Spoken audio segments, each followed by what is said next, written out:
मैं कहता हूं अपने भाषणों में कि नीतीश कुमार जी ने बिहार के लोगों को शराबी बनाया। जहां दूध की गंगा बहनी चाहिए थी, वहां नीतीश कुमार के राज में शराब की गंगा बह रही है। लेकिन आज नीतीश कुमार जी के राज में एक फोन घुमाइए, आपके घर पर होम डिलीवरी शराब पहुंचाने का काम नीतीश कुमार की सरकार। इस तरह बिहार में चीरहरण करने का काम आज की सरकार कर रही है, इसका बदला कोई लेगा, बिहार के यदुवंशी समाज को लेना है साथियों। ये जो रावण रूपी और कंस रूपी जो सरकार चल रही है, इसको उखाड़ कर फेंकने का काम भी हम दोनों भाई मिलकर करेंगे। सोने का शेर बनाओ जो दुनिया में दहाड़ने का काम कर सके साथियों।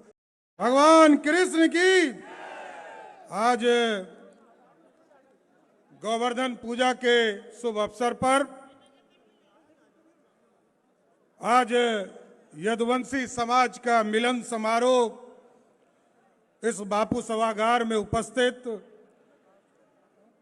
इस कार्यक्रम के कर्ता धर्ता हमारे मित्र और साथी भारतीय जनता पार्टी के पूर्व अध्यक्ष और भारत सरकार के गृह राज्य मंत्री आदरणीय नित्यानंद राय जी, इस कार्यक्रम के संयोजक भारतीय जनता पार्टी के नेता आदरणीय नवल किशोर यादव जी, इस मंच पर उपस्थित भारतीय जनता पार्टी के पूर्व अध्यक्ष नंद किशोर यादव जी, इस मंच पर उपस्थित विरोधी दल के नेता आदरणीय विजय सिन्हा जी, विधान परिषद के विरोधी दल के नेता हरीश साहनी जी, इस मंच पर उपस्थित माननीय सांसद अशोक यादव जी, माननीय पूर्व मंत्री और भारत सरकार के पूर्व मंत्री पटना साहिब के लोकसभा सदस्य आदरणीय रविशंकर प्रसाद जी, आदरणीय प्रेम कुमार जी, आदरणीय राम कृपाल यादव जी, भारत सरकार के पूर्व मंत्री, आदरणीय बिहार सरकार के पूर्व मंत्री जनक राम जी, आदरणीय ऋतुराज सिन्हा जी, भारत सरकार के पूर्व मंत्री आदरणीय सैयद शाहनवाज जी, बिहार सरकार के पूर्व मंत्री और भाजपा के पूर्व अध्यक्ष मंगल पांडे जी, राम सूरत राय जी, अनिल शर्मा जी, पवन यादव जी, राजेश वर्मा जी, निक्की हेम्ब्रम जी, निखिल आनंद जी, रणधीर जी और इस सम्मानित मंच। और आज मैं गोवर्धन पूजा के शुभ अवसर पर सभी बिहार से आए हुए यदुवंशी समाज के लोगों का मैं भारतीय जनता पार्टी में स्वागत करना चाहता हूं साथियों। और एक लंबी लिस्ट है हमारे पास, जो हजारों हजार की संख्या में लगभग 21,000 से अधिक लोग आज भारतीय जनता पार्टी के सदस्यता ग्रहण कर रहे हैं। मैं जोरदार स्वागत करता हूं, लेकिन कुछ प्रमुख साथी हैं जिनका मैं नाम भी लेना चाहता हूं।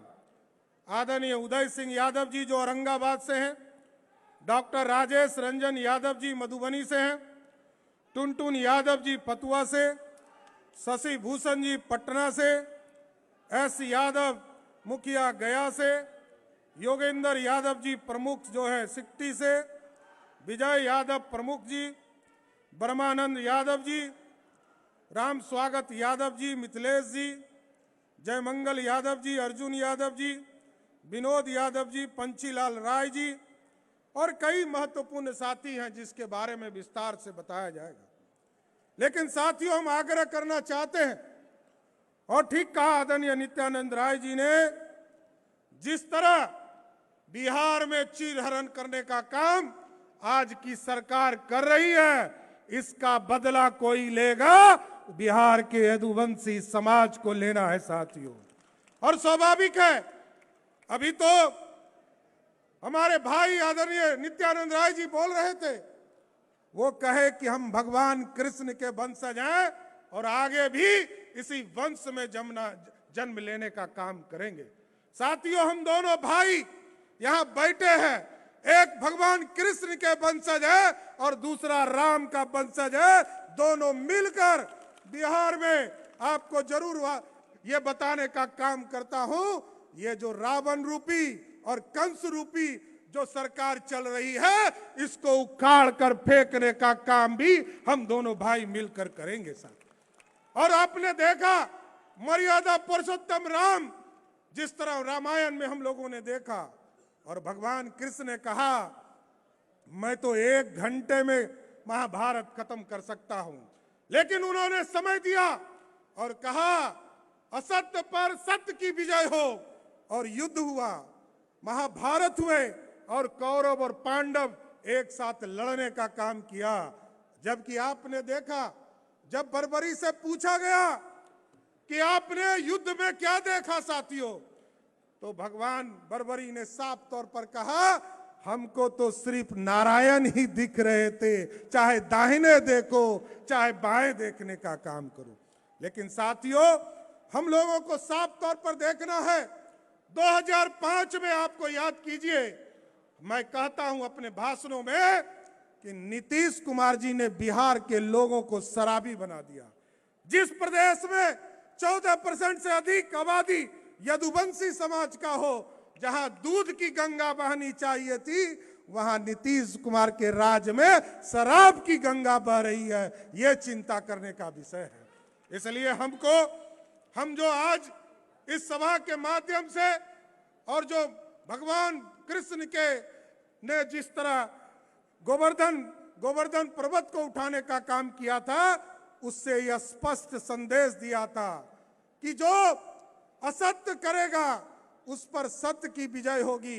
और जब लोग कष्ट में खड़े होंगे तो भगवान कृष्ण खड़े होकर अपने एक उंगली पर, कांगनी उंगली पर खड़ा होकर गोवर्धन पर्वत को उठाने का काम किया और संदेश दिया कि पूरे राष्ट्र में जो अन्याय करने वाले लोग हैं उसके खिलाफ भगवान कृष्ण आंदोलन करते रहेंगे साथियों। इसलिए भारतीय जनता पार्टी का स्पष्ट मानना है, जिस तरह महादेव के लिए काशी स्थापित किया गया, अयोध्या में भगवान राम को स्थापित किया गया, भारतीय जनता पार्टी का स्पष्ट मानना है मथुरा में भी भगवान कृष्ण को पूर्ण रूप से स्थापित करने का काम किया जाएगा। इसलिए साथियों आपको मैं यही आग्रह करूंगा, निवेदन करूंगा, आजकल जो स्थिति बिहार की बनी है, मैं कह रहा था कि शराब की खेती हो रही है। 2005 में आदरणीय लालू प्रसाद जी और राबड़ी देवी जी ने सत्ता को त्यागा था, जनमत के आधार पर एनडीए की सरकार बनी। मात्र 987 शराब की दुकानें थी बिहार में। आपको संकल्प लेना होगा। नीतीश कुमार जी ने जब 2016 में बिहार में शराबबंदी किया तो आपको जानकर आश्चर्य होगा 11,000 से अधिक शराब की दुकानें हो गई। नीतीश कुमार ने 11 गुना लोगों को शराबी बनाने का काम किया। और कल तक तो लोग शराब पीते थे जाकर सरकारी दुकान से, लेकिन आज नीतीश कुमार जी के राज में एक फोन घुमाइए, आपके घर पर होम डिलीवरी शराब पहुंचाने का काम नीतीश कुमार की सरकार की। इसलिए साथियों ठीक कहा आदरणीय नित्यानंद जी ने, आदरणीय नवल जी ने, रामकृपाल यादव जी ने, स्पष्ट है ये मेकिंग इंडिया का सपना देखिए साथियों, और नरेंद्र मोदी जी को सत्ता देने का मतलब है। आपने देखा देश और दुनिया में डंका बज रहा है। क्यों बज रहा है? इसलिए बज रहा है कि नरेंद्र मोदी जी ने सोने की चिड़िया नहीं बनाया। सोने की चिड़िया जब बनता था तो कभी बाहर से आतंकी आते थे, कभी मुगल आए, कभी अंग्रेज आए, सबने भारत को लूटने का काम किया। और आज नरेंद्र मोदी जी का कहना है मेकिंग इंडिया के माध्यम से सोने का शेर बनाओ जो दुनिया में दहाड़ने का काम कर सके। साथियों ऐसा भारत बनाना है। इसलिए ये पूरा बिहार, क्योंकि 2024 में और 25 में पिछले बार नित्यानंद जी प्रदेश के अध्यक्ष हुआ करते थे और एक सीट हम छूट गए थे, 39 सीट जीते थे। हम यदुवंश समाज के लोगों से आग्रह करेंगे एक एक वोट भारतीय जनता पार्टी के नेतृत्व आदरणीय नरेंद्र मोदी जी को देकर, पिछले बार जो 39 पर छूटा था इस बार 40 की 40 सीट जिताकर फिर से नरेंद्र मोदी की सरकार बनाना। और यदि आप बिहार चाहते हो, बिहार में आतंक का राज खत्म हो, गुंडा राज खत्म हो, बालू माफिया का राज खत्म हो और जमीन माफिया राज खत्म हो। जिस तरह प्रधानमंत्री जी का एक गारंटी स्पष्ट है कि बिहार देश में कोई भी यदि भ्रष्टाचार करेगा उसको उसके भ्रष्टाचार के लिए उसको जेल जाना पड़ेगा, भ्रष्टाचारियों को बख्शा नहीं जाएगा। लेकिन भारतीय जनता पार्टी की एक बार बिहार में आप सरकार बनाइए साथियों, एक गारंटी स्पष्ट देता हूं, कोई भी अपराधी बिहार के सरजमीन पर नहीं दिखेगा, या तो वो नेपाल में होगा नहीं तो गया के पिंडदान करने का काम भारतीय जनता पार्टी की सरकार करेगा। इसलिए साथियों, ये पूरा बिहार तभी विकसित होगा जब आप अच्छी सरकार बनाएंगे। 2024 में नरेंद्र मोदी की सरकार बनाई और 25 में भाजपा की सरकार बनाएंगे तो स्पष्ट है बिहार में देखिए एयरपोर्ट नहीं बन रहे हैं क्योंकि जमीन नहीं दे सकते नीतीश बाबू, 4 लेन नहीं बन सकते हैं क्योंकि जमीन नहीं दे सकते हैं नीतीश बाबू, कोई एयरपोर्ट नहीं बनता, एम्स नहीं बनता, रोड नहीं बनता। अरे तो नीतीश बाबू आप किस लिए सरकार में? और आजकल जो स्थिति है उनकी, अब तो उनके खिलाफ बोलने में भी शर्म लगता है साथियों, नीतीश कुमार जी के खिलाफ बोलने में, क्योंकि कब क्या बोल देंगे ये कोई नहीं जानता है। नित्यानंद जी ने कहा ना कि चीर हनन हुआ बिहार विधानसभा और विधान परिषद में, स्पष्ट तौर पर हम लोगों ने हाथ जोड़ा, नीतीश बाबू क्या बोल रहे हैं? नीतीश बाबू आप बिहार के मुख्यमंत्री हैं, आप इस तरह का बयान नहीं दे। लेकिन नीतीश कुमार जी मानने के लिए तैयार नहीं। जो स्थिति और परिस्थिति है बड़ा स्पष्ट है, अब दूसरा कोई उपाय नहीं रह गया। क्योंकि लालू जी को भी याद कीजिए साथियों, ठीक कहा नित्यानंद जी ने, 1990 में भी लालू जी को हरदी लगाने का काम किसी ने किया था तो भाजपा के 39 विधायकों ने, जिसने उनको मुख्यमंत्री बनाने का काम किया। और आज लालू जी भूल गए, नीतीश कुमार जी को भी 5 बार मुख्यमंत्री बनाया और कर्पूरी ठाकुर जी को भी 2 बार बिहार की भारतीय जनसंघ ने बिहार का मुख्यमंत्री बनाने का काम किया था। इसलिए आज यदुवंशी समाज के सभी साथियों का मैं स्वागत करता हूं। और जो लंबा लिस्ट है, लगभग 21,000 लोगों का लिस्ट आदरणीय नित्यानंद राय जी, अशोक यादव जी और रामकृपाल यादव जी और नवल किशोर यादव जी ने दिया है, उन सभी को भारतीय जनता पार्टी का स्वागत करते हुए, उनका मैं भारतीय जनता पार्टी में स्वागत करते हुए अपनी बातों को विराम देता हूं। बहुत बहुत धन्यवाद। ऐसे ही खबरों के लिए जुड़े रहिए बिहार टॉक से। यूट्यूब पर लाइक और सब्सक्राइब करें, बेल आइकन जरूर दबाएं। फेसबुक, ट्विटर और इंस्टा पर फॉलो करें। धन्यवाद।